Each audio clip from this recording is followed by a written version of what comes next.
Oui, je disais tout à l'heure, même quand on a reçu l'Esprit de Dieu, je pense qu'il y a quand même quelque chose qui se produit et un déclic. Est-ce qu'on peut appeler ça une... Mais c'est quand même quelque chose de puissant et sans se rappel. C'est des expériences. C'est des expériences. Bornes. Moi, j'appelle ça les bornes. C'est ça, qui est mis sur le chemin.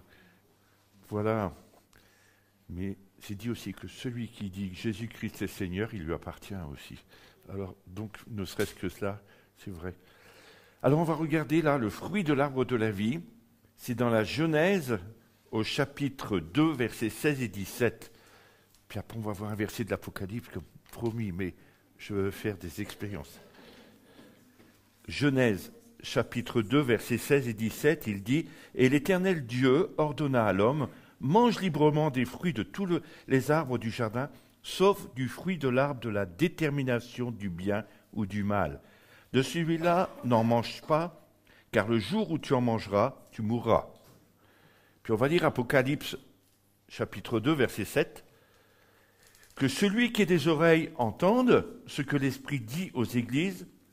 À celui qui vaincra, je donnerai à manger de l'arbre de vie qui est dans le paradis de Dieu. » Vous avez vu, il y a deux arbres. Deux arbres. Et je crois que les versets que je viens de citer mentionnent justement des arbres complètement différents. L'un est interdit et l'autre est librement offert à ceux qui restent fidèles. Et on voit dans le verset de la Genèse, nous parle de l'arbre de la connaissance du bien et du mal. Et Dieu avertit l'homme qu'il devrait s'attendre à lui pour recevoir la connaissance. Ça, c'est le verset de la Genèse. Et puis, j'essaie de regarder la vie du chrétien aujourd'hui par rapport à cet arbre-là, mais bien souvent, on essaie de faire sans Dieu. Donc, c'est ce qui était dit, on veut se débrouiller tout seul. Et pourtant, on a Dieu avec nous. Donc, on prend encore de cet arbre, de la connaissance du bien et du mal. On essaie de se faire à la place de Dieu. Et dans beaucoup d'endroits, c'est ce qui arrive. Recourir aux choses sans Dieu. Sans Dieu. Se débrouiller tout seul. Combien de fois dans votre vie, vous avez fait par votre propre force et vous n'avez pas attendu que Dieu vous dise? N'est-ce pas? Combien de fois? Souvent, n'est-ce pas? Attendre, savoir attendre. J'avais parlé de ça une fois c'était à l'église de Sion, je crois. Savoir attendre. Attendre que Dieu nous montre le chemin. Mais nous, on a tellement envie. Moi, je vois Adam et Ève étaient dans le jardin. Ils n'avaient qu'une envie, c'est de connaître. Donc, essayer de prendre la place de Dieu. Connaître les choses que Dieu seul pouvait avoir pour nous. Et nous faisons ça. Combien de fois? Alors, je me rappelle d'une fois, je vais vous raconter une histoire, que je devais parler à une grande assemblée, il y avait plus de 1000 personnes. Et puis, c'était mon tour d'être orateur.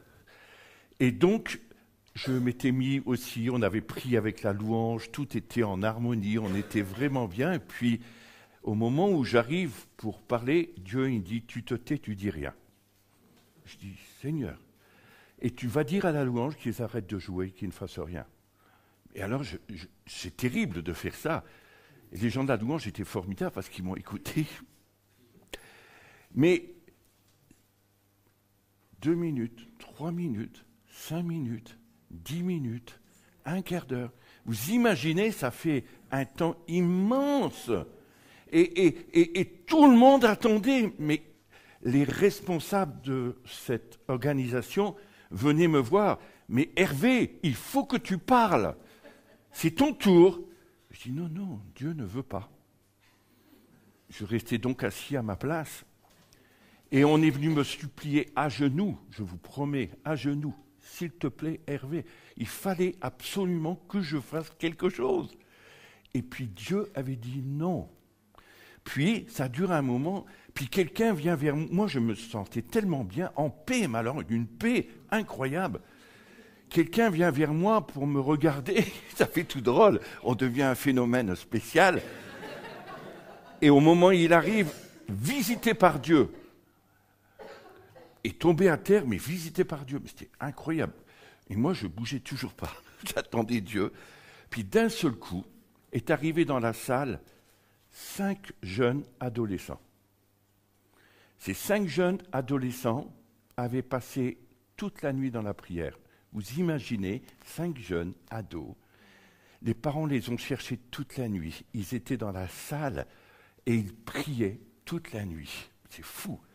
Pourtant, je vous assure que c'était des enfants turbulents, mais très turbulents. La journée, ils ont fait des... Mais là, ils étaient là. Ils arrivent dans la salle alors qu'ils n'avaient pas de droit de rentrer dans la salle. Parce qu'on met des fois des règles dans des endroits très précis. Il faut peut-être... Ces 5 ados, garçons et filles, ils arrivent dans la salle et ils passent dans les rangs. Et ils prient pour les gens. Une onction de guérison, il y a eu plein de guérisons, plein de choses qui sont passées. En fait, personne n'a rien fait, mais Dieu a fait. Comme il a voulu, quand il l'a voulu. Nous voulons faire à notre façon. C'est vrai, on veut essayer, parce qu'on organise, parce qu'on a tellement des règles. Bien sûr qu'il en faut, je ne suis pas contre les règles, hein, comprenez ce que je veux dire, mais savoir attendre Dieu, c'est important. Et Dieu fait ce qu'il a envie de faire. Mais c'est dur pour la personne à qui il dit d'arrêter. Pour moi, c'était dur. Parce que j'avais toutes les foudres de tous les hommes sur moi pour me faire mal. Par des mots, bien sûr. Mais quand Dieu a décidé quelque chose, si d'un seul coup, il vient ce soir et que tout le monde est à genoux en train de pleurer, mais s'il vient, vous ne pourrez pas vous en empêcher. Quand il a décidé quelque chose. Oui, cet arbre, souvent, on veut faire par notre force. Apprenons à écouter Dieu et à faire ce qui lui plaît. Même dans des situations d'entreprise, même dans des moments qui sont peut-être difficiles pour nous, même dans des choix que vous devriez faire, Dieu veut nous apprendre à dépendre de lui. Et si on fait ce qu'il nous dit, la bénédiction vient. Je ne dis pas qu'il faut être des automates. Comprenez ce que je veux dire? Je crois qu'on a nos responsabilités en tant qu'être humain. Mais si les choses que tu fais sont faites comme Dieu, c'est lui qui a la connaissance. Il sait. Il sait ce qui doit être demain. Il sait ce qui va se passer quand tu vas rentrer chez toi. Il sait déjà ce que tu as fait il y a quelque temps. Il sait quand tu étais sous le figuier en train de dormir. C'est ce qu'il dit dans la Bible, n'est-ce pas? Et je dis... Apprenons à attendre. Dieu avertit l'homme qu'il devrait s'attendre à lui et recevoir la connaissance. S'attendre à lui, c'est important. Mais l'homme a voulu devenir Dieu et non mettre sa confiance en lui. Et on en connaît les conséquences de ce qu'a fait Adam et Ève, n'est-ce pas? On en paye encore les prix. Quand il a dit « on mourra », mais c'est vrai. Avec cet arbre, nous mourrons. Mais l'arbre offert aux chrétiens d'Éphèse est complètement différent. Il est complètement différent. Les rabbins disaient cela. Ils enseignaient qu'au paradis, on trouverait un arbre de vie planté au milieu du ciel, ils disaient. Cet arbre symbolisait l'immortalité et tous les fruits de la vie éternelle avec Dieu. Et cet arbre est planté dans le ciel. Et nous allons goûter de cet arbre. Désormais, affranchis des restrictions de la vie physique, les chrétiens rachetés vont jouir pleinement de joie, de délices, de la communion avec Dieu qui sera dispensée à profusion. L'arbre sera pour nous. À chaque fois que tu mangeras, tu vivras une communion.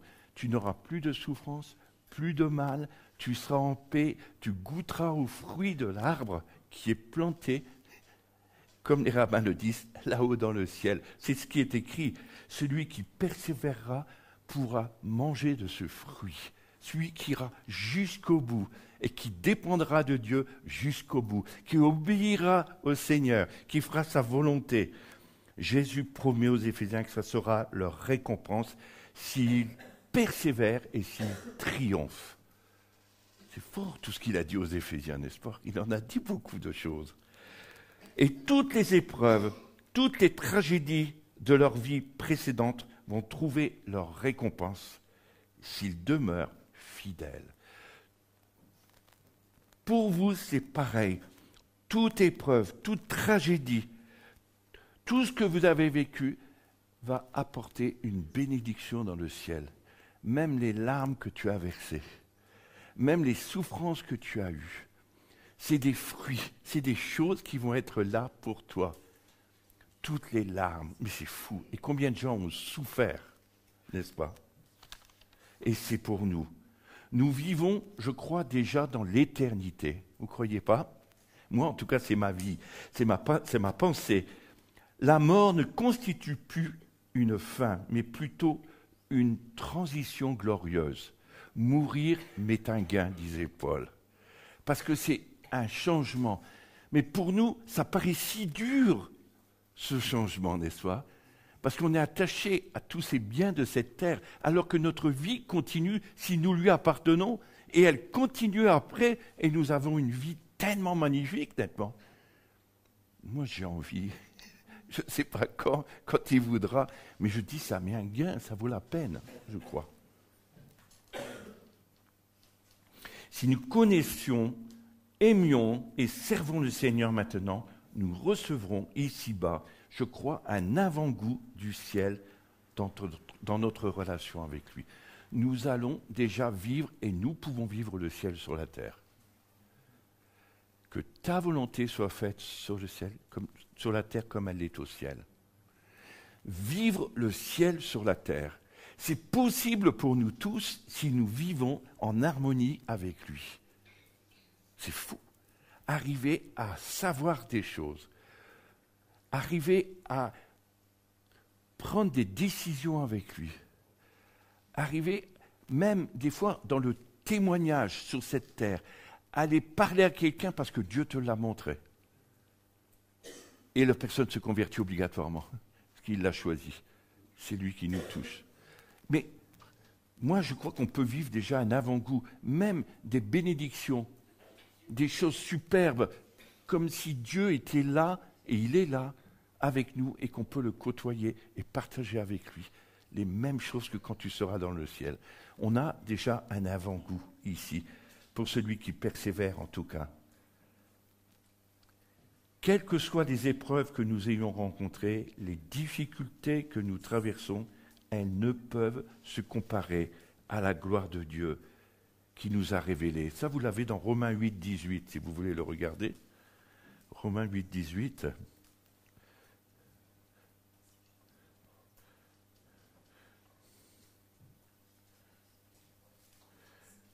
On va le lire, c'est mieux comme ça.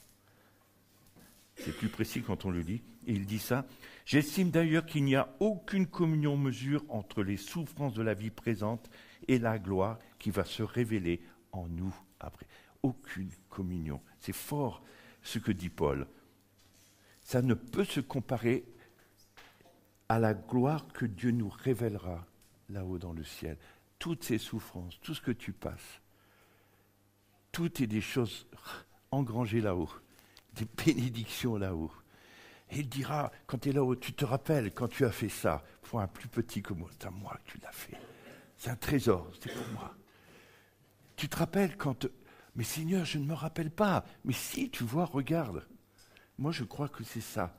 Christ se tient près de nous dans toute épreuve qui pourrait survenir aujourd'hui. Il est là à tes côtés, quoi qu'il se passe. On a fait des chants comme ça tout à l'heure. Et je crois que Dieu veut nous montrer cela. Prêt, il est là, il est auprès de vous. C'est vrai que c'est dur quand on passe dans une épreuve, quand on est sur la terre, n'est-ce pas? C'est très dur, mais pourtant, c'est une gloire pour après. C'est fou. Je crois qu'il faut passer une dimension. C'est pour ça qu'on a besoin de grandir, je crois encore. Entre nous et lui. Je crois qu'on a des étapes. C'est là qu'on se rend compte qu'on a encore plein de pas à faire. Que finalement, on connaît beaucoup de choses, mais qu'on ne connaît rien finalement. Vous connaissiez Jean Gabin, il disait ça. Je sais, Puis il arrive à 30 ans, je sais. Puis après, à la fin, il dit, je sais que je ne sais pas encore, quoi.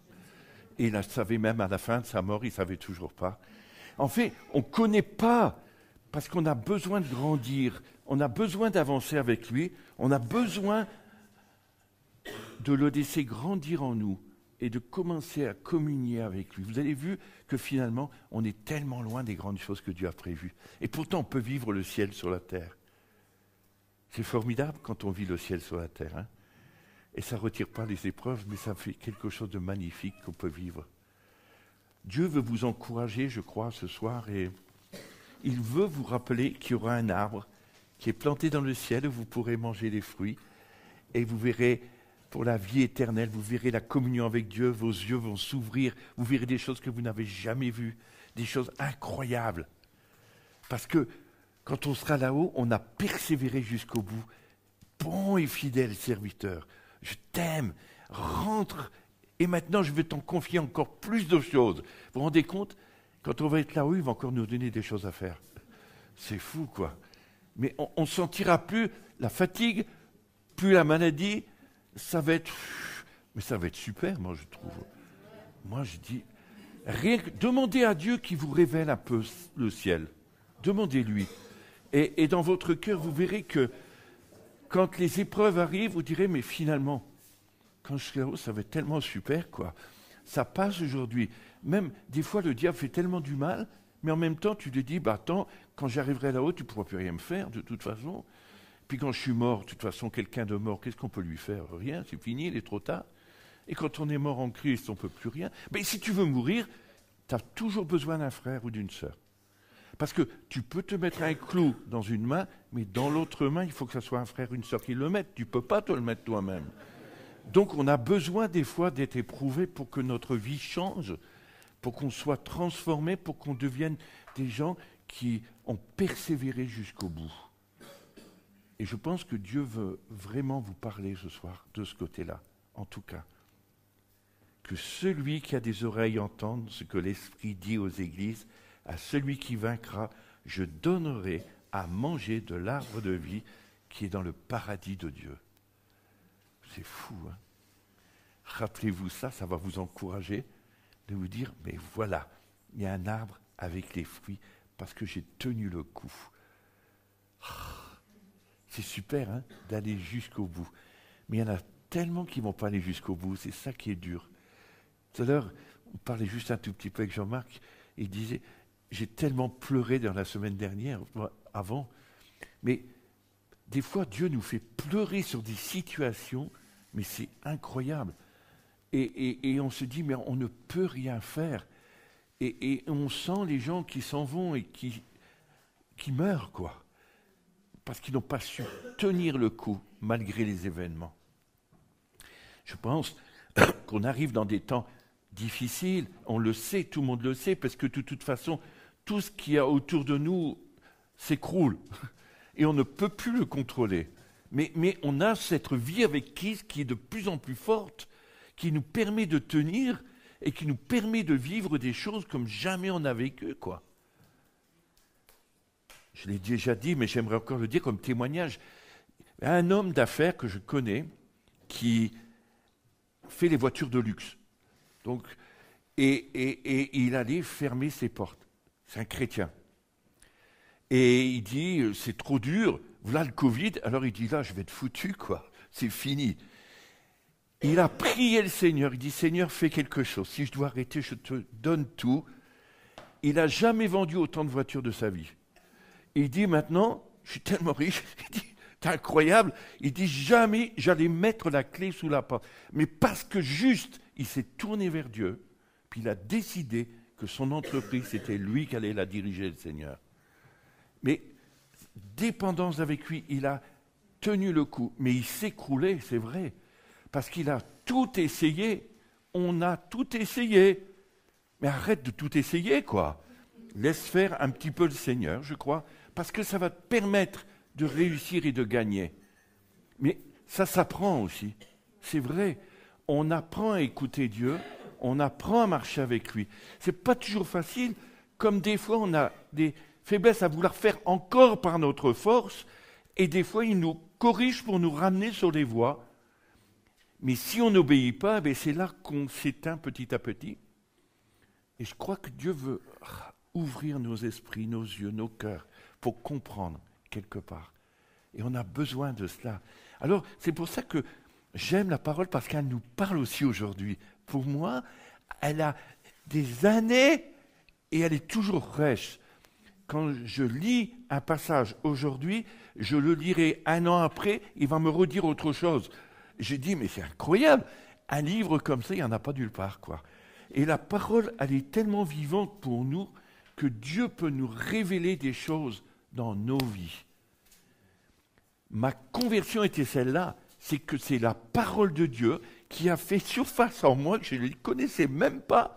Et les versets sont devenus comme s'ils étaient en gras, et il parle à mon cœur, il dit, je dis, mais pourquoi ce livre, il parle de moi comme ça? Et je dis, c'est ma vie, et moi je ne comprenais pas que le livre pouvait me parler comme ça. Et c'est comme ça que je suis venu à Christ. Mais pourquoi? Parce qu'il y a eu quelque chose. Dieu veut se révéler en nous. Et la parole est tellement importante pour nos vies. Tout est écrit. Des gens attendent des révélations supersoniques, pardon pour les mots, mais tellement fortes, alors que la parole nous dit juste des choses simples qui nous parlent et qui sont pour notre quotidien de nos vies. En fait, tout est écrit. Il n'y a qu'à suivre. C'est un testament. Et moi, je crois que Dieu veut nous apprendre à aller jusqu'au bout avec lui. On dit des jusqu'au bouddhistes. Il y en a qui réagissent. Mais c'est vrai, aller jusqu'au bout. Et je pense que Dieu veut qu'on prenne et qu'on ait tous là-haut avec lui pour pouvoir voir et goûter de ce fruit, pour être des hommes et des femmes complètement différentes. Mais il faut atteindre le but. La course est longue, hein. C'est pas facile. Mais on peut s'aider les uns les autres, s'encourager les uns les autres, se fortifier les uns les autres. J'aime Marie parce qu'elle envoie souvent des petits mots d'encouragement, au moins une fois par semaine.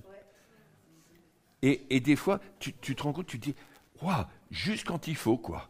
C'est arrivé. Elle ne s'est pas rendue compte de rien, elle a juste fait pour faire du bien parce qu'elle aime les gens. Mais je pense que des fois, on s'aide les uns les autres pour pouvoir aller plus loin.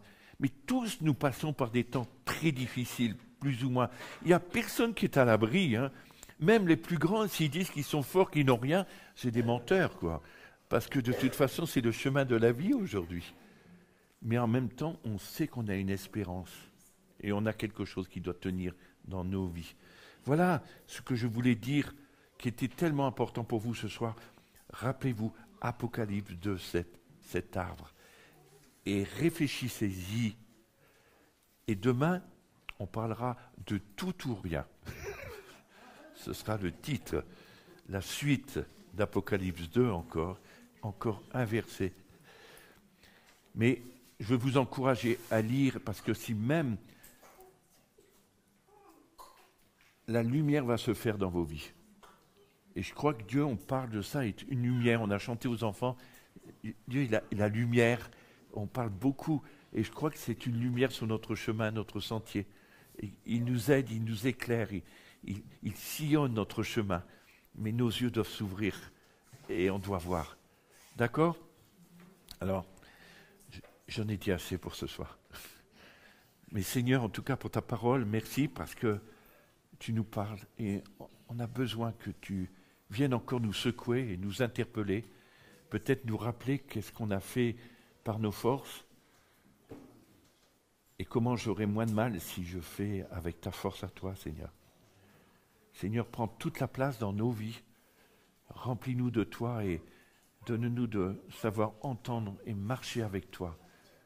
Tu ne nous abandonneras jamais. Tu es toujours là. Demande-moi, je te donnerai, tu dis. Et on veut vraiment t'écouter, Seigneur. Amen.